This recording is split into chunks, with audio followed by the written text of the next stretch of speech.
Welcome to season 5 of the Mindfulness Pilates podcast. I'm Beverly Densham, mindfulness Pilates teacher of over 25 years and author. I really look forward to bringing you tips to reduce back pain to feel good, as well as working through stress to calm, with relaxation, positive affirmations and inspiration every week to inspire you in body and mind. Feel stronger, happy and calm.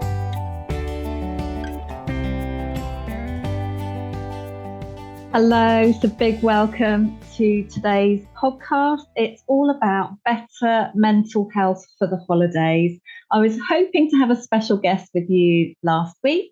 It hasn't happened this week either, but don't worry, we'll be back with lovely guests as well in the new year. So today's episode is going to be a solo episode. It's going to be the last one of the year, and I hope you find it really helpful. Hope maybe inspiring. Who knows? So I thought I'd start off with, so what's been happening, news, that sort of thing. Then I'll go into 3 tips of the day. Of course, there'll be a meditation of the day. Oh, and I must bring in the positive affirmation card message of the week for you as well. I've just grabbed the card deck for that. So where do I start with the good news? Okay, so we do have good news. I thought it'd be useful to share some things to help with mental health at this time of year. Of course, it applies to any time of year. But the first good news to share with you is our book, Stress to Calm in 7 Minutes for Lawyers, is now in the bookshop. It's on Amazon, Waterstones. You can get it in pretty quickly for you, as well as it's also stocked in several Waterstones as well. Obviously, any good independent bookshop as well.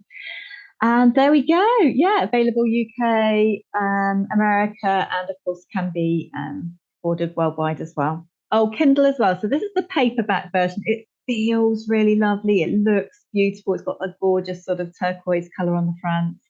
Lovely back cover as well, actually. It's quite a small book, so but it has got the lovely words of the name of the book on the spine as well. Yeah, really pleased with it, really pleased. And yeah, but interestingly, those who just want to de-stress as well are also buying the book. You don't have to be a lawyer. So it's, of course, wrote it with my co-author, Janie Lee Grace. And it's been what's the word for it? It's been a lot of work, but worth it. So yeah, really pleased about that. And it's starting to go out to help lawyers, law firms, and yeah, even my new Pilates clients today wanted a copy. So yeah, it's really nice, really, really nice. So that's my first news for you on the work front. And then our book, actually on the back cover, you can see on the back cover, the book for nurses, Stress to Calm in 7 Minutes for Nurses, that will be out in January 2024. And the one for teachers will be out in February. That's got a yellow cover. And the nurses one's got a lovely bright pink colour. And yeah, the teachers one, really gorgeous yellow colour. And that's out in February. And very exciting, actually, on the news on the teachers front. Oh, here we go. Here's a nice picture of it. Big picture. I'm going to be starting to work with schools and teachers as well next year. So I already have a London secondary school, quite a big secondary school, have booked in, head teachers booked in the wellbeing of the staff for stress management on their staff training day. And I'll be teaching lots of teachers and staff on that day, as well as the first half term all booked in to teach them weekly, the working through stress to calm workshops and classes. So I'm really looking forward to helping the wellbeing of schools and teachers and their staff and support staff. So that's very exciting. As if you know, if you're on the PTA or the Board of Governors and you'd like to help your staff and teachers more with their wellbeing, obviously just get in touch. So yeah, that's very exciting. Really, as I said, really looking forward to that. I didn't like hearing some really bad news in the news. I know I don't talk about the news much on my podcast, but hearing that a head teacher had committed suicide, so sending love to that particular head teacher, school and family. So yeah, there's a lot to do in mental health, and same with lawyers as well and law firms. I think it's across the board. It's very very important for us all to look after our mental health and well-being, health wise and mental health wise. And it's become a subject really close to my heart. There was a podcast I was interviewed on recently, actually. It's called Off the Comma with Paul Briley. And I really wanted to be honest and share some of my mental health journey. And part of that, has included panic attacks. And there have been different reasons and root causes of those panic attacks over the years. One time I've recovered from both now because I don't get them now, but I do understand them very well. I also know how to help people recover from them. But I shared, there can be different causes of things like panic attacks, anxiety. And the stress to calm tools can really help. It's not a cure. I think you have to get to the root cause of things, and sometimes that means seeing the doctor or a psychologist or relevant therapist, or getting to the root of the problem that's causing the dis-ease in the body and mind. So for me in the past, that was after a road traffic accident and also after some financial problems in the past, which both of them led to, with the post-traumatic stress disorder from the accident, that led to having panic attacks and flashbacks from the accident. So that was kind of the root cause there, which I got to the root of and got the right help for.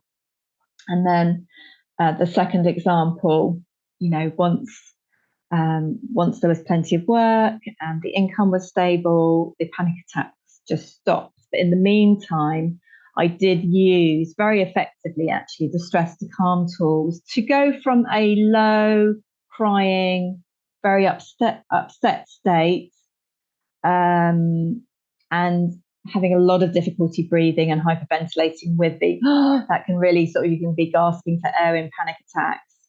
To calm the breathing down. It's very important to be able to calm the breathing down and gradually get the breathing back to a stable sort of normal state where you can eventually then breathe in and out through the nose at the end. And the stress to calm tools can really help you with that. And if you're feeling upset and low or being crying or had a panic attack, then the stress to calm tools can be a really, really great support. And at that point, it is a choice whether you stay in the state you're in, which does not feel good. It feels horrible. And you can choose. You can choose if you want to. You can choose happiness. Something that me and Janie talk about in the book is about choosing happiness. And we can choose it. Sometimes it's not natural and easy. It isn't when you're at that point. If you know you've got a tool or a toolbox, so this is a stress to calm toolbox, you know you can grab it and you can take 7 minutes to feel a bit or a lot better, it's quite a good choice. So I went from feeling low and upset and crying at that last panic attack. And I wanted to choose happiness. I wanted to feel better. I wanted to get out of that horrible state. And I did calm down to the point that the panic attack was over, but you can still feel rubbish, like really, really rubbish and low still. So I chose to do the stress to calm tools that day. And I kept setting, I did 1 minute, one of the 1 minute tools, the breathing. I set an alarm and then I wrote how I was feeling before, how I was feeling after. And then I went on to the next one, set an alarm for 1 minute, did that one, wrote how I felt after that one. And by the end of it, I didn't feel great. I didn't feel good, but what I felt was okay and optimistic. And to go from that to that actually is pretty fantastic. So I know I've always got that like support, and now we've got a book which is like, give you some support, to give you some hope, and to give you some happiness. And I love obviously teaching it, to individuals as well as teams, whether that's corporate, schools, lawyers, law firms, companies. And I love bringing some of it into my mindfulness Pilates teaching as well. Is really rewarding. On the personal front, a tiny bit more. So on the Pilates front, I've now got 10 classes a week, and starting a sitting and standing class in the new year, actually, because somebody recently asked me, do you know, would you teach me a one-to-one program sitting and standing? They didn't want to get on the floor. They don't want to get on a mat on the floor. They just wanted to do sitting, standing work. They'd had a fall, they'd had a broken leg, which had to be plated and screwed, which I understand about because I had it in my wrist, actually, different reasons. I said, yes, of course. So it's been really rewarding teaching them that. And now they can go to class. So yeah, I've got the free taster classes with that as well. Still got the chronic fatigue management and class as well, which is a shorter one. And then 6 classes for women and 2 classes for men and women as well as the sitting one. So that's really good. So yeah, busy bee with that, and of course still helping with more specialist work with the one-to-one programs. But it is all online on Zoom. I'm going to say that again. It's all online on Zoom because it's clients getting the same benefits. That's really good. Thank you for all my birthday wishes. Thank you very much for those. Had a lovely birthday with friends and family. That was really, really nice. I did actually, as some of you know, one of my favourite hobbies is plunging in the sea. And I go to an organised group now by the sea, which is really nice. But I did get chilblains a few weeks ago. I'm glad to say my feet are better. But whatever you do, if you do plunge in the sea, I don't go in for very long, I must say. Whatever you do, when you get back with your warm socks on, don't put a hot water bottle near your feet. That is my biggest tip on that one. Don't do that. It's not a good idea. But yeah, I did have a lovely birthday and I'm really looking forward to the Christmas break. So this is the last podcast before we break up. I was hoping to get my sister Julie New, who's a fellow author, back on before Christmas with Sweep the Cat. That first episode of this podcast is the most listened to, actually. So if you haven't listened to it, have a listen. It's a really good episode. So that is that. Right, let's go into a few tips of the day for you. So tips for mental health. So there are so many. There are really, really so many. In our book and in my teaching, I provide 7 different ones, but loads and loads of different ways of doing that. Today, I'm going to go for tip 1 is actually journaling. So journaling can be very, very beneficial to stress relief. It can get things out of your head onto paper. Now, the technique that I teach a lot, actually, which you can do too, is 1-minute journaling. So what you do is you pick an affirmation. It can be an affirmation from the book. You can make up your own one, but it has to be positive. Or you can pick a card from Positive Affirmation Card Deck. These are my happy and calm cards. Best card for the podcast today to journal with. Stretch. Oh, how funny. I stretch every day. So what you do is you'd write down, I stretch every day. You'd then, with your pen and your notebook, and then you'd set an alarm for 1 minute, and then you'd write down what that means to you today. So that's how to journal in 1 minute with today's affirmation. Now, there are so many benefits to journaling. For example, lots of doctors are recommending it now. It's got lots of research and science behind it. All of the tools that we teach in the book and write about in the book have got some science and research behind it. And, you know, you've got doctors like Dr. Rangan Chatterjee recommending journaling. He's also got a great podcast, highly recommend as well. So, yeah, writing down our thoughts, feelings, and aspirations have been shown to have numerous benefits for our mental, emotional, and even physical well-being in recent years.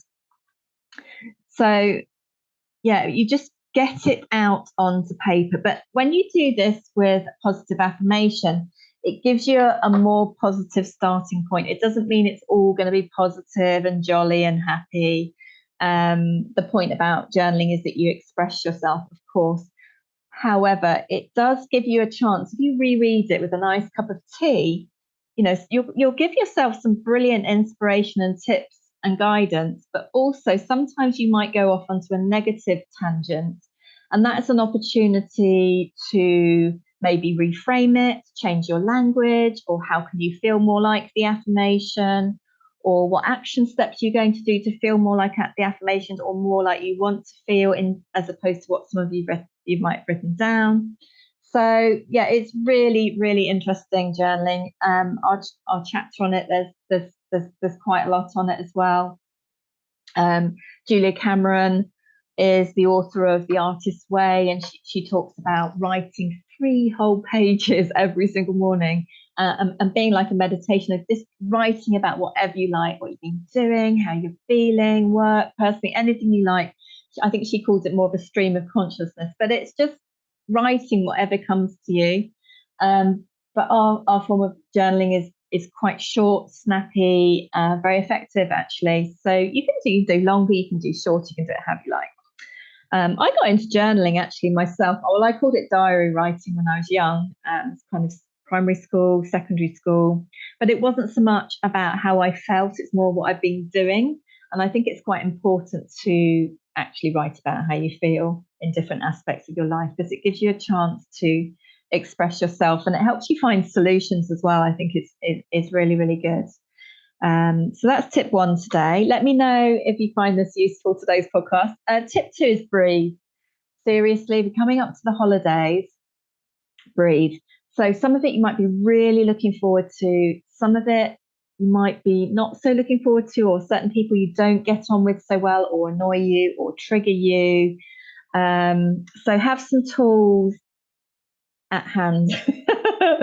So breathing could be a really good one. Now, breathing, when you go to the toilet, bathroom, you can shut the door, lock the door, and do some breathing in the bathroom or toilet. You can just do it standing. You can literally do it for 5 breaths.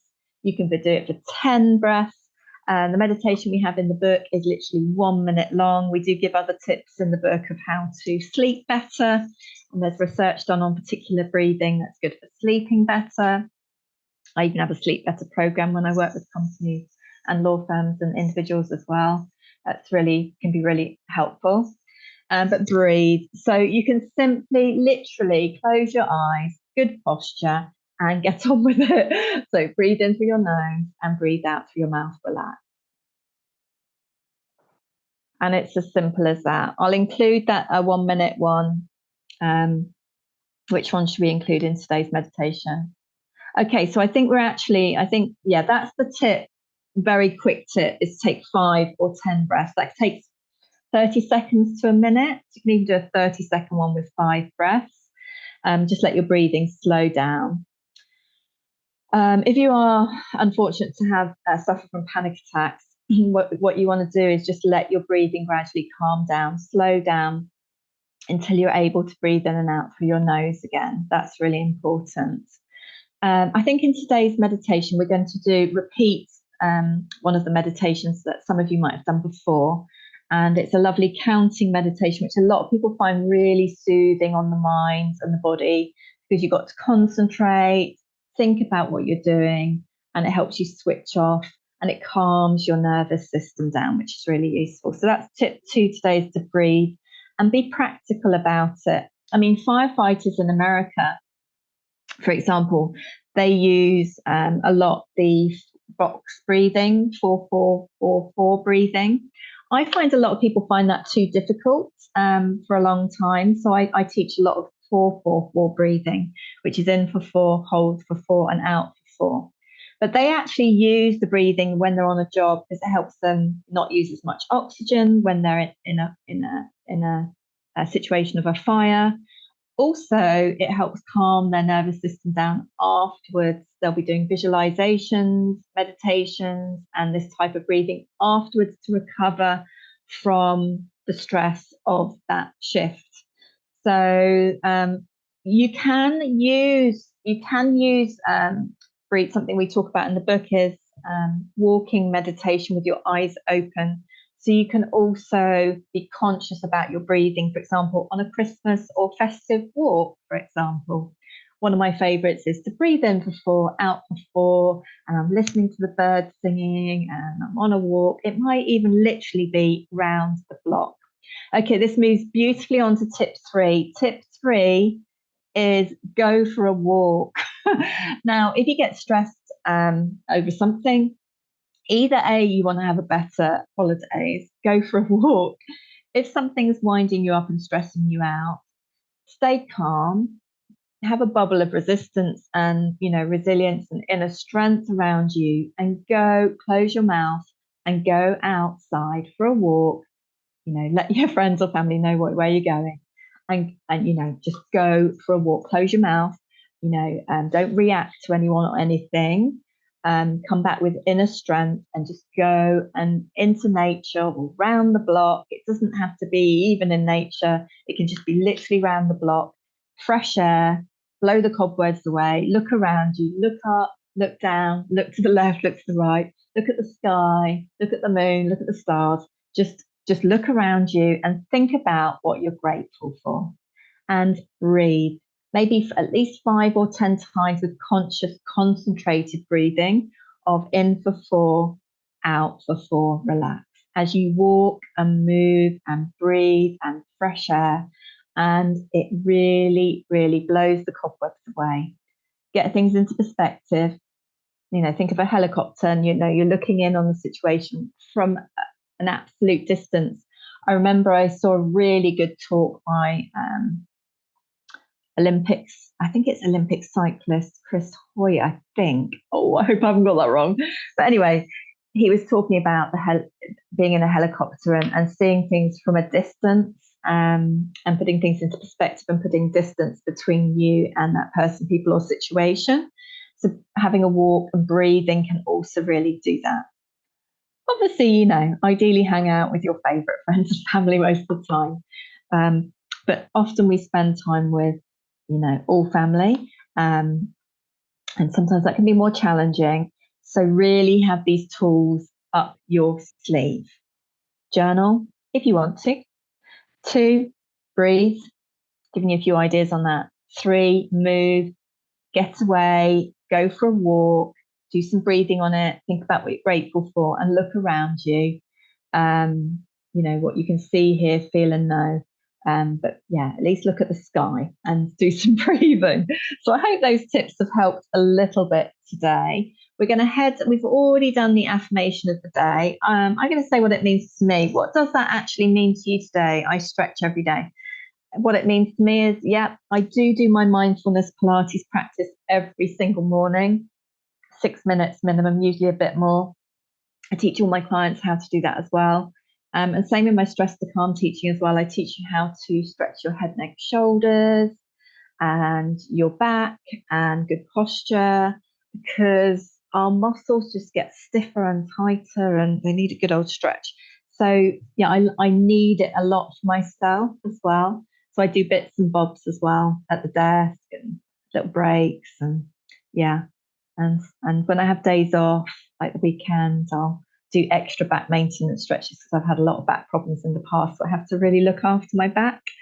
And if I sit too long on a long journey or something, then I really make sure I spend extra time stretching afterwards. So that's what it means to me today. How about you? What does it mean to you? Where are you listening to the podcast today? Oh, if you do enjoy it, please share it with a friend, maybe as an extra little Christmas gift for them if you think it will help them. So anything else today? Yeah, let's go into meditation now. So we're going to go into this mini meditation together. Obviously, make sure you're not driving. You can do it sitting, standing, or lying down. Enjoy. Okay, so welcome to today's counting meditation. Just sitting, or however is comfortable for you. Close your eyes. Making sure that you've got good posture. Relax your shoulders, happy shoulders. And you're going to be counting between 1 and 5, but just starting off with breathing in for a count of 1 and out for a count of 1. Relax. In through your nose, out through your mouth. Relax. And then you're going to gradually increase your breath with the counting. In for 2, out for 2. Relax. In through the nose, out through your mouth. Relax.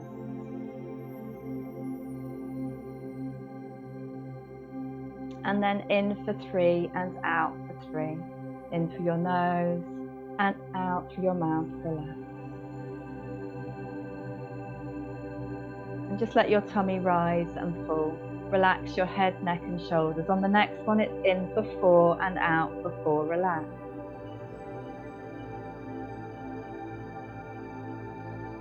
relaxing your back, hips and thighs. And now it's in for 5, out for 5.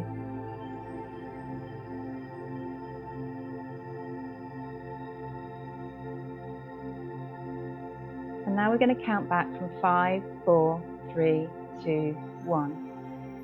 Going in for 5 and out for 5 again. In through your nose, out through your mouth, relax. Let your breathing slow down.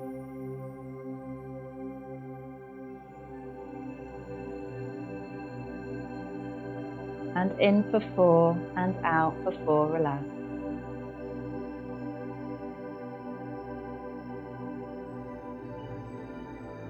Concentrating as you breathe. In for 3, out for 3, relax.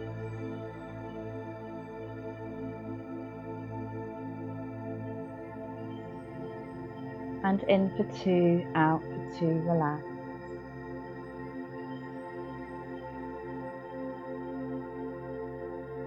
And finally in for 1, out for 1, relax.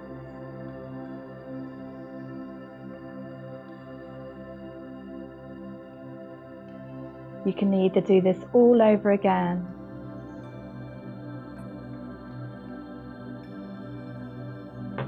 or you can choose your favourite number to count at that number a few more times,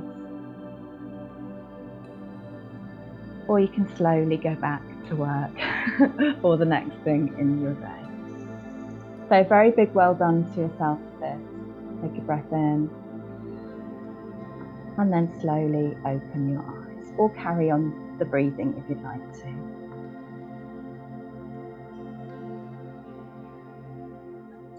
So welcome back after today's meditation. How are you feeling afterwards? Did you enjoy that?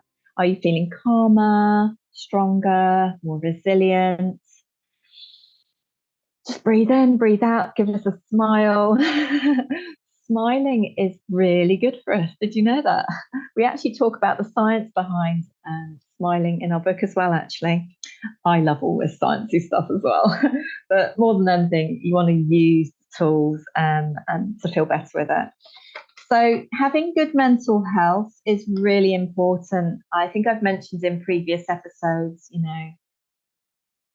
I've suffered in the past, so I have a deep empathy for it, and really, really want to help more and more people with their happiness and mental health. And by listening to this podcast, I hope it's brought a bit of a sparkle and some glitter and twinkly light to your life and work. And I've also experienced firsthand having a relative with a lot of mental health problems. My brother Richard had, I called him Rich, had bipolar, and that was very, very difficult for him. He did actually pass away in the pandemic due to a heart attack, actually, but he had many, many health problems, type 1 diabetes, very severe obesity, sleep apnea, the bipolar, different addictions, a lot of things going on for him. We had such a happy childhood, though, especially in our primary years. Things gradually became more and more difficult for him with his mental health and physical health. And health is wealth at the end of the day.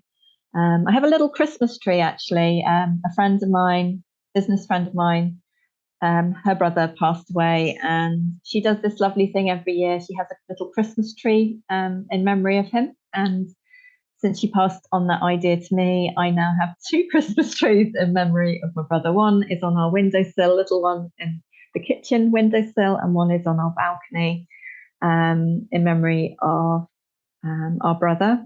So I have 2 brothers and a sister.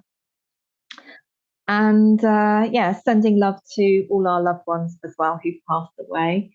My sister Julie New, who'll be back in the New Year's, just recorded her latest audiobook of the Grief Garden Path. So if you are looking for a special present this